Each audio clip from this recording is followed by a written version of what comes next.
السلام علیکم بچوں، آج ہم کلاس 8 سبجیکٹ اردو سبق ہمارا جو ہے زعفران.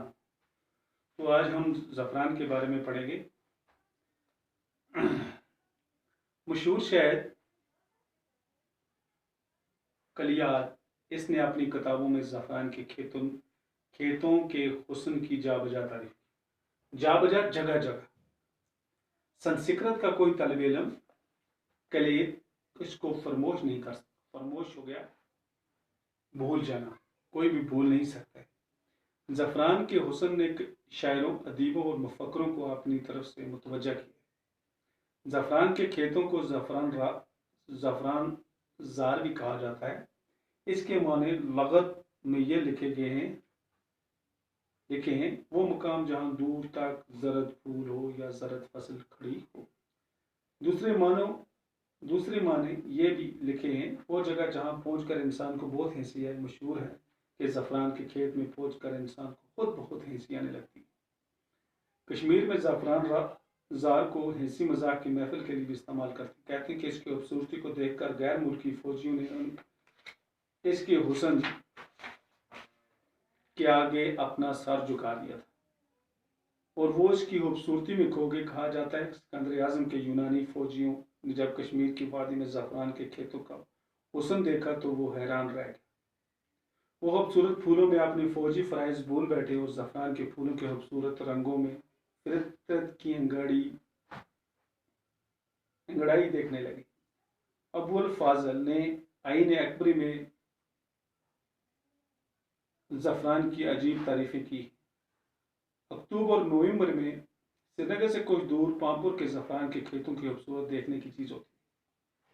پامپور کے علاوہ کئی اور علاقوں میں بھی اس کی کاشت ہوتی ہے. زعفران کے پھولوں میں جب چاند کی دلویز روشنی پڑتی ہے تو یہ کہنا پڑتا ہے کہ اگر کوئی بہشت ہے تو یہی زمین ہے. اس کی پتیوں پر نیا رنگ اور نئی کیفیت.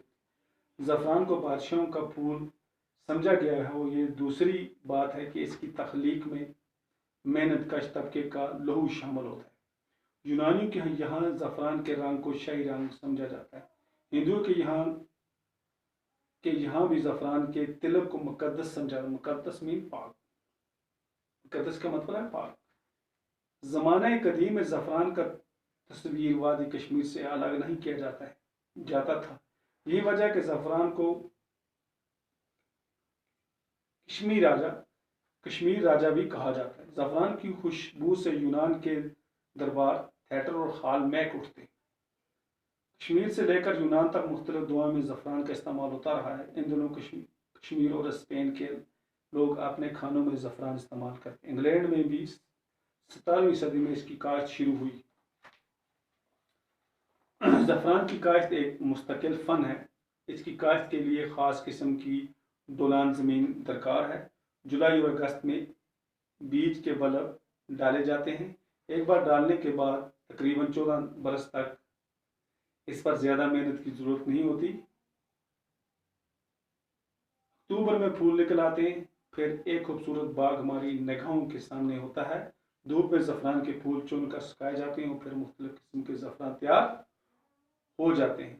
شاہی زعفران، مونگر اور لچھا وغیرہ اس کی قسمیں ہیں. ہندوستان میں ہر قسم کے زعفران کی مانگ ہے. بڑھتی ہوئی اس مانگ کی وجہ سے کشمیری زعفران کی تجارت بڑھتی جا رہی ہے.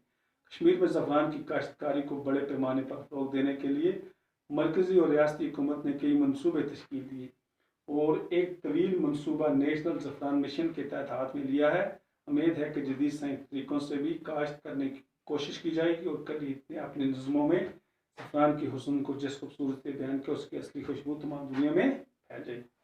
لفظ اور معنی جا بجا جگہ جگہ. فرموش کرنا، بلا دینا، متوجہ توجہ دلنا، فرض کی جمع. کاشت کرنا، کھیتی کرنا، مقدس پاک قدیم پرانا من فن ہے. کشمیر راجا.